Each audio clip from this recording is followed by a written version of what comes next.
A'udzu billahi minasyaitonir rajim. Bismillahirrahmanirrahim. Assalamualaikum warahmatullahi wabarakatuh. Kembali lagi bersama Mang Sukir di channel Sampul Hitam yang tentunya akan berbagi cerita. Dan untuk kali ini, Mang Sukir akan menceritakan sebuah kisah yang berjudul Ludah Pocong Penglaris.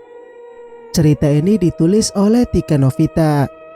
Dan sebelumnya terima kasih buat Kak Tika Novita yang sudah mengizinkan saya untuk menceritakan cerita ini kembali kepada teman-teman.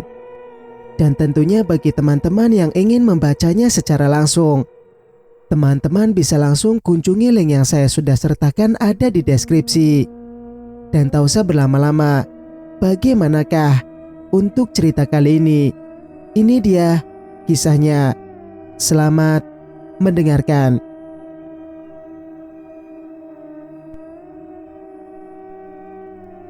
Ina, yang tak lain adalah putri dari keluarga pelaku penglaris nasi pecel yang dilakukan kedua orang tuanya. Mimpinya menjadi seorang ustadzah luruh lantaran ia mengetahui biaya menempuh pendidikan di pesantren dibiayai oleh uang haram. Akankah Ina mampu berjuang demi mimpinya? Ataukah justru terperosok ikut masuk ke dalam lubang hitam penuh dosa yang dilakukan oleh kedua orang tuanya? Sederet mobil terparkir di halaman rumah warga yang berada tepat di muka lorong akses menuju rumah kedua orang tuaku. Saat kususuri lorong menuju rumah kedua orang tuaku, sepeda motor juga ikut memenuhi seisi sebelah kiri tembok yang cukup lebar untuk berjalan kaki ini. Sudah 4 bulan lamanya aku belum menyambangi rumah kedua orang tuaku. Dan baru kali ini kembali pulang ke rumah karena begitu rindu pada mereka setelah beberapa bulan berada di asrama pondok putri modern untuk menimba ilmu. Sedikit rasa bingung muncul dalam benak. Pasalnya, biasanya suasana kampung ini tak seramai sore ini. Seperjalanan aku pulang berjalan kaki setelah turun dari angkot yang hanya mampu mengantarku di jalan raya besar. Aku tak menemukan orang mempunyai hajatan. Namun, kali ini begitu berbeda dari biasanya. Tak lama setelah aku berjalan, kini aku melihat pemandangan yang tak biasa. Pemandangan yang semakin membuatku menambah penasaran. Aku berdiri dari kejauhan sambil menggendong tas di punggungku, menyaksikan ayah dan ibu tengah sibuk di balik meja yang berisi nasi yang menggunung serta lauk pauk yang berlimpah ruah. Sementara teras rumah yang tak cukup luas itu telah penuh oleh orang-orang yang sepertinya sedang antri. Orang-orang yang sepertinya sedang antri. Tak hanya itu, bahkan di halaman yang tepatnya di bawah pohon rambutan itu telah berjejer kursi yang memanjang lengkap dengan meja yang senada. Barisan puluhan orang yang berdesakan pun ikut menjadi pemandangan sore di rumah yang biasa sepi. Ayah dan ibu tak sadar jika aku telah memperhatikan mereka cukup lama. Itu karena keduanya begitu sibuk dengan pelanggan yang mengantri nasi pecelnya. Hingga terdengar suara azan maghrib berkumandang. Aku terhenyak karena tak sadar menyaksikan usaha kedua orang tuaku yang begitu meningkat pesat. Tepatnya, setelah aku masuk sekolah menengah atas. Saat itu aku memutuskan untuk masuk ke asrama putri atau lebih dikenal mondok, yang juga menerima sekolah umum. Ibu memulai merintis jualan kecil-kecilan dimulai dari warung pecel. Bersamaan dengan saat aku masuk ke pondok, saat itu juga ibu memulai berdagangnya. Sudah hampir 3 tahun saat aku pulang untuk menyambangi orang tuaku. Mereka selalu mengeluh dengan keadaan warungnya sepi. Bapak tak lagi sanggup bekerja setelah jatuh dari motor. Keluhan itu selalu mereka ungkapkan padaku. Lalu saat ini, apa yang kulihat? Di waktu senja ini rumah mengelibu ramai dengan pelanggan yang berbaris antri demi bisa menikmati nasi pecel sayur. Kuayunkan langkah menuju ibu dan ayah di mana saat ini mereka berdiri. Astagfirullah. Baru 2 langkah kakiku menapaki halaman rumah. Mataku membulat. Bahkan degupan gembira kini berganti begitu saja menjadi mencekam. Ya Allah, Allahu Akbar. Tak hentinya mulutku menyebut Sang Maha Kuasa, karena apa yang kulihat ini benar-benar tak lazim. Waktu senja yang diiringi dengan suara azan maghrib berkumandang, sosok makhluk-makhluk mengerikan itu berkeliaran. Tak hanya satu, banyak. Bahkan yang lebih membuatku mual, sosok setan dengan tali yang diikat di kepala itu tak hentinya meludahi makanan yang disajikan oleh ibu. Tak hanya satu, di sana ada beberapa pocong juga yang juga mengeluarkan air liurnya. Bahkan, di kursi yang memanjang itu pelanggan yang sedang menyantap sajian, ditemani oleh makhluk mengerikan. Wajahnya rata, ada sebagian yang bertubuh bongsor. Kurasakan tengkuk yang tiba-tiba begitu berat, hingga aku tak mampu mendongakkan kepala. Seperti ada seseorang yang dengan sengaja menekan leherku kuat-kuat. Mulut yang terbuka ingin memanggil ayah. Namun dengan sangat singkat tangan seseorang menyambar dan menutup bibirku rapat-rapat. Badan yang sudah kaku, tak bisa lagi digerakkan. Terdengar suara seorang perempuan tertawa jahil tepat di telinga. Hingga tak sadar bulu kuduku meremang. Sungguh, baru pertama kali ini aku menyaksikan kejadian di luar nalar. Setelah beberapa saat, maghrib pun telah selesai berkumandang. Sosok yang berkeliaran tak menyurut bahkan semakin menggila. Akan tetapi saat ini, badanku sudah kembali normal. Aku segera berlari ke arah ibu. 2 pasang mata tengah menyoroti diriku yang berlari ke arah ibu. Pemuda yang memakai kaos oblong itu sepertinya pelayan baru ibu. Bisa dilihat dari tangannya yang membawa pincuk daun pisang. Tapi anehnya, pemuda itu bertelanjang kaki. Sama persis dengan wanita yang berpenampilan sama dengan pemuda itu. Sorot mata yang tajam seolah menguliti diriku.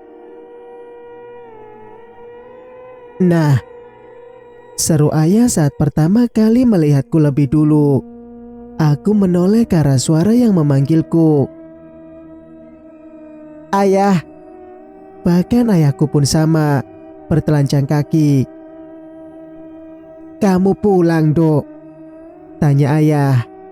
Pria parubaya yang begitu aku sayangi itu tampak kaget.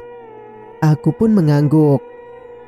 Pelanggan yang datang sontak menatap ke arah kami. Bentar ya, ayah antar nasi pecel dulu, ujarnya lalu segera berlalu. Sementara ibu masih disibukkan oleh aktivitasnya hingga tak menyadari kehadiran putri sematawayangnya. Saat kembali melangkahkan kaki ke arah ibu, aku berjalan sembari menghindari makhluk-makhluk yang masih dengan bebasnya berkeliaran. Bu, panggilku, berdiri tepat di depan meja. Wanita itu langsung menatap ke arahku yang berdiri mematung. Inah, seru ibu. Mataku memanas. Entah apa yang membuat diriku tiba-tiba merasakan hal yang luar biasa aneh. Bahkan saat ku tatap wajah ibu, wanita berkerudung hitam itu berubah-ubah parasnya. Ibu melangkah menjauhi meja lalu menuju ke arahku.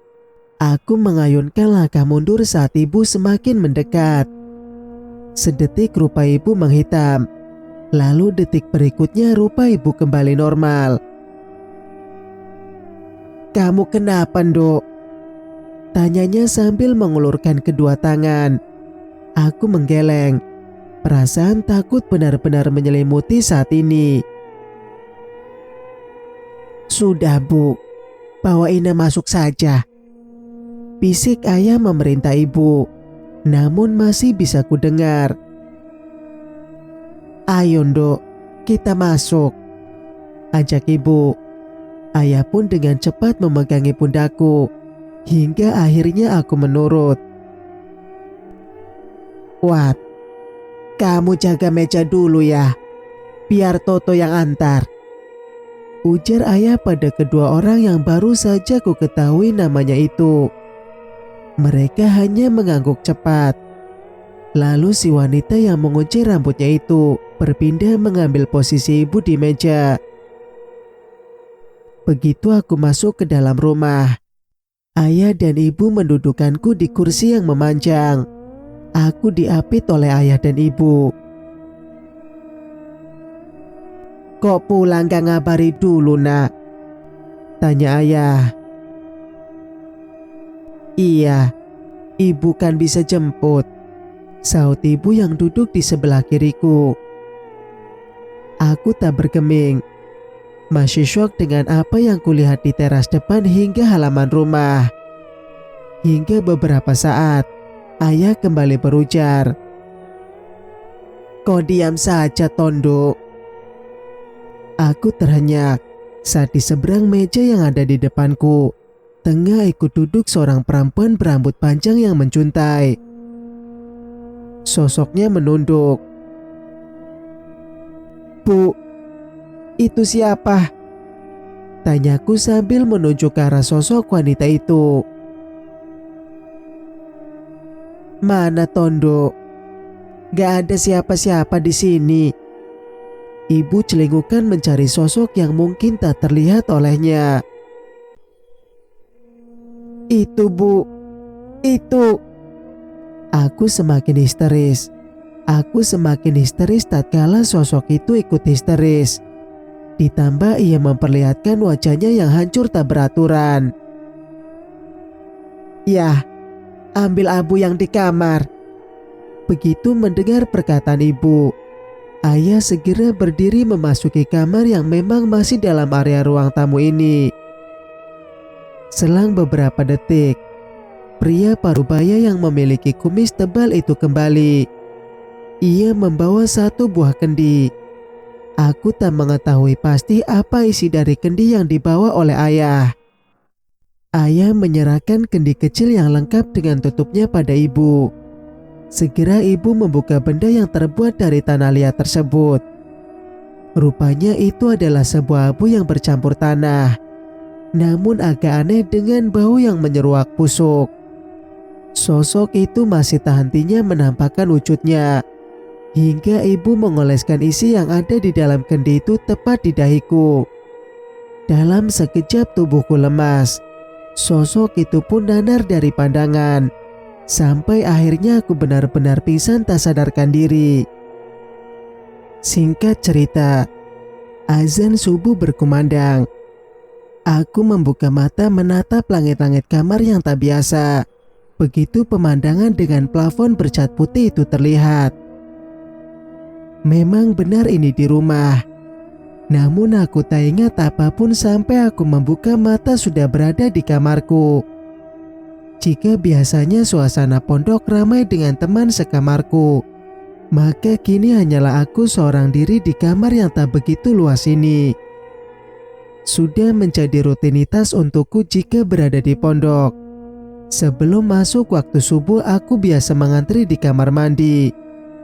Namun kali ini aku ingin sedikit bersantai sebelum melaksanakan sholat subuh. Biasanya jika di rumah, ibu selalu membangunkan diriku untuk mengajak sholat berjamaah. Namun hingga hampir azan habis ibu tak kunjung mengetuk pintu kamar ini. Maka aku berinisiatif untuk membangunkan kedua orang tuaku. Begitu aku keluar dari kamar, suasana rumah masih benar-benar sunyi. Tak seperti biasanya. Kini aku sudah berdiri di muka kamar ibu dan ayah. 2 kali ketukan kudaratkan di pintu kayu untuk membangunkan mereka. "Yah, Bu, bangun," ucapku pelan. namun masih hening tanpa jawaban. Kutunggui beberapa saat. Mungkin saja ibu sudah mendengar namun belum menjawab. Aku menambah ketukan karena sepertinya kedua orang yang ada di dalam kamar ini belum mendengar. "Ya, Bu, bangun. Ayo kita jamaah." Sedikit melantangkan suara mungkin tak apa, karena aku merasa mereka tak mendengar suaraku. Mungkinkah mereka begitu lelah hingga tak mendengar suaraku? Lirikku sambil menatap pintu yang ada di pelupuk mata. Aku berpaling, membiarkan ayah dan ibu lalu memutuskan untuk mengambil air wudhu di belakang seorang diri. Sebelum mengambil air wudhu, aku terlebih dulu membuang air kecil. Seperti orang pada umumnya, jika habis membuang hajat aku akan terlebih dulu menyiram karena akan menimbulkan bau pesing. Melanjutkan membasuh area tubuhku yang terkena najis kecil. Saat hendak menyiram kurasakan bagian pantat seperti sedang dipegang oleh tangan lain. Padahal tangan kiriku belum sampai ke area itu. Sementara tangan kananku masih dalam keadaan memegang gayung. Aku berusaha menundukkan kepala ingin sekali memastikan apa yang saat ini mengganggu. Dek. Benar saja, jelas sekali tangan yang membusuk serta kuku yang panjang menghitam. Berusaha menceboki pantatku. Aku terhenyak, jantungku berdegup keras. Tanpa sengaja aku terpleset saat menghindari sebuah tangan jahil yang tak berpemilik itu. Satu tangan busuk melambai seolah mengejek diriku yang ketakutan. "Ah!" teriakku histeris. Napasku memburu. Ingin bangkit namun kaki ini begitu lemas. Bahkan aku juga belum sempat memakai celana dalamku. Aku sudah tersungkur jatuh.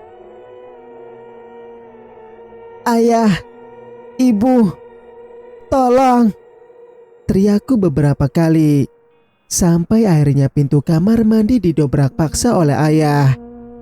Keduanya mendapati diriku yang memalukan. Tersungkur di pojokan kamar mandi dengan kondisi celana dalam yang melorot di pergelangan kaki. "Astaga, Ina, kamu kenapa, Nduk?" tanya ibu panik mendapatiku yang menangis pilu.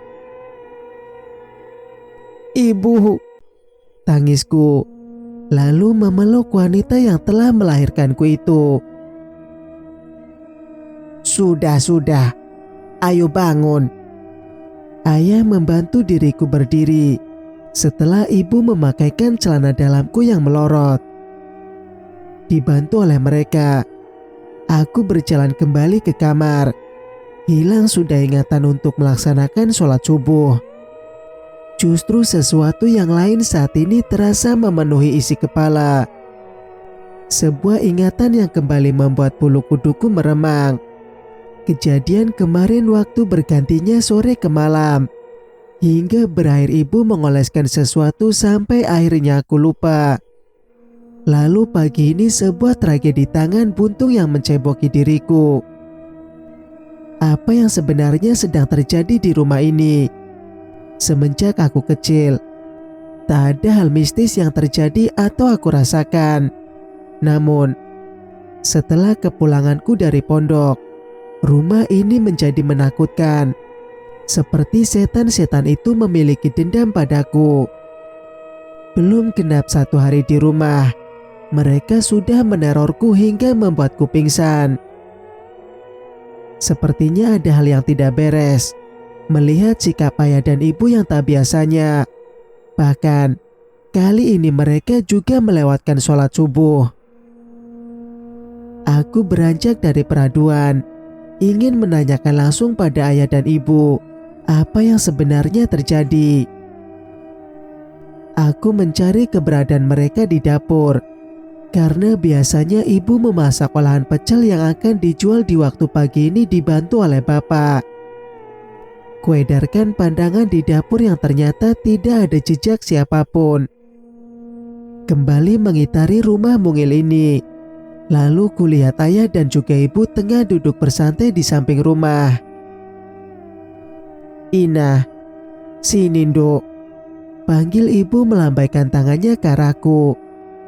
Aku yang memang mencari sosoknya langsung saja menghampiri mereka berdua. "Ini, minum teh." Ibu menuangkan teh hangat ke dalam cangkir berwarna emas. "Gak jualan, Bu?" tanyaku masih berdiri. "Kan sekarang ibu jualannya sore, Nak." "Kenapa, Bu? Biasanya kan pagi untuk sarapan." "Diganti saja jadwalnya, karena kalau sore itu rame." Memang benar, kemarin sore jualan ibu ramai pengunjung yang datang. Tapi masih tak lazim bagiku, mengingat makhluk-makhluk itu berterbangan bahkan mengeluarkan iler yang membuat siapa saja jijik jika melihatnya. "Bu, sebenarnya kamu lapar, Nduk? Ayo kita cari makan nasi uduk saja." Potongnya sebelum aku menyelesaikan kalimat. Padahal ibu tahu jika aku masih ingin bicara. "Iya, ayah juga lapar nih. Sarapan nasi uduk saja ya, Bu. Beli juga sate jeroannya," sahut ayah cepat.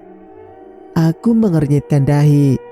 Padahal biasanya kami membeli satu porsi nasi uduk, lalu menyampurkan dengan nasi putih biasa. Makan sepiring bertiga. Tapi sekarang, ayah malah memesan sate jeroan yang satu tusuknya hampir sama dengan seporsi nasi uduknya. "Ayo Nduk, ajak ibu bangkit." Tapi Bu, ibu sudah menggandeng tanganku dengan paksa. Hingga mau tak mau aku pun menurut saja.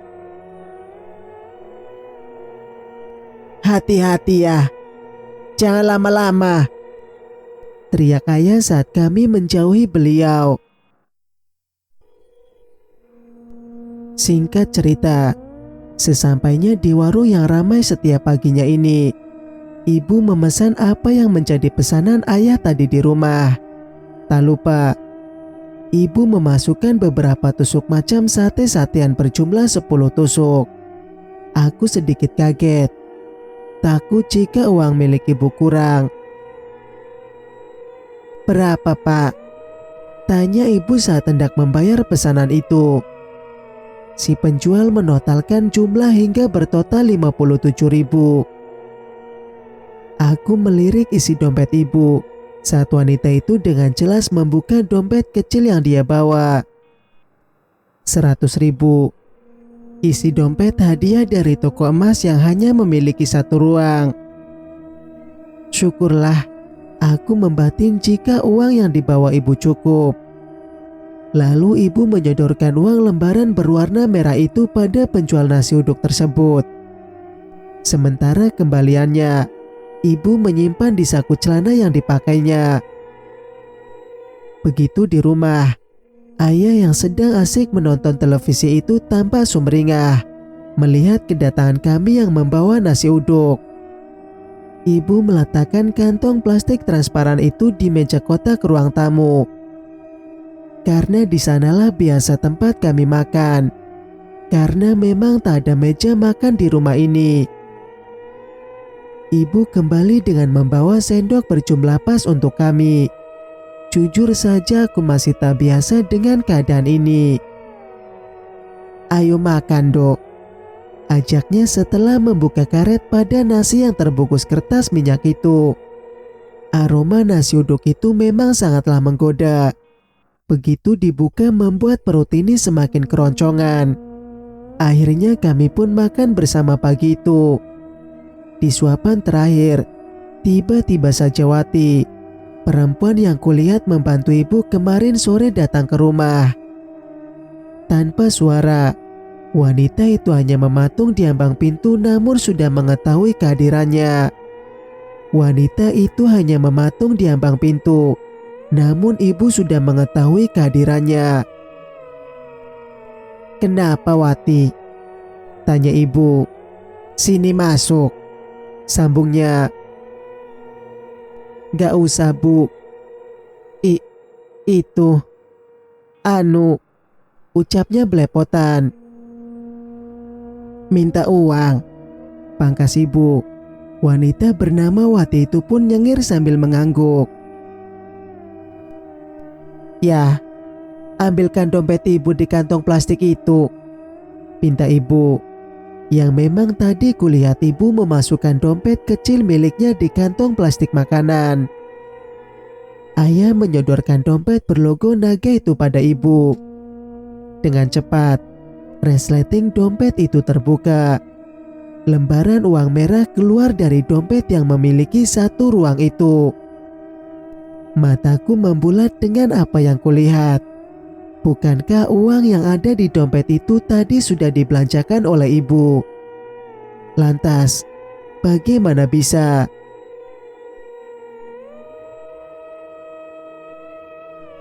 Cerita pun bersambung. Jika kalian suka dengan ceritanya, jangan lupa untuk like, subscribe, dan nyalakan notifikasinya agar bisa mendengarkan cerita-cerita berikutnya. Wassalamualaikum warahmatullahi wabarakatuh.